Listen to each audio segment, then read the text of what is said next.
சிவாய நம. சிவபெருமானின் மூன்றாவது அவதாரத்தை பற்றி தெரியுமா? இந்த மூன்றாவது அவதாரத்துக்கும் மகாவிஷ்ணுவின் கையில் இருக்கும் ஸ்ரீசக்கரத்துக்கும் தொடர்புள்ளது. பெருமான் ஆனந்த தாண்டவம் ஆடிக்கொண்டிருந்தாராம். அந்த ஆட்டத்தின் விளைவில் ஒரு அழகான தீ பிம்பமாக தோன்றி ஒரு ஸ்ரீசக்கரம் உருவானது அவரது காலடியில். அந்த ஸ்ரீசக்கரத்தை மகாவிஷ்ணு அடைய வேண்டும் என்று ஆசைப்பட்டாராம். சிவபெருமானிடமிருந்து உன்னை அடையணும்னா அதற்கு ஒரே வழி உண்மையான பக்தி.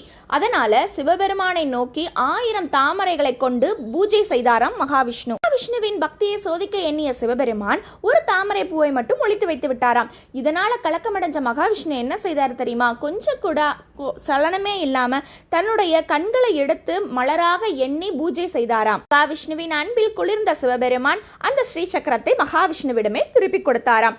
அது மட்டுமல்ல, மகாவிஷ்ணுவுக்கு இதனாலதான் செந்தாமரை கண்ணழகான்னு பெயரும் வந்தது. சக்தி வாய்ந்த ஸ்ரீசக்கரம் காலடியில் தோன்றியதனாலதான் சிவபெருமானுக்கு ஸ்ரீ சக்கரேஸ்வரர் அப்படிங்கிற மூன்றாவது அவதாரமும் தோன்றியது.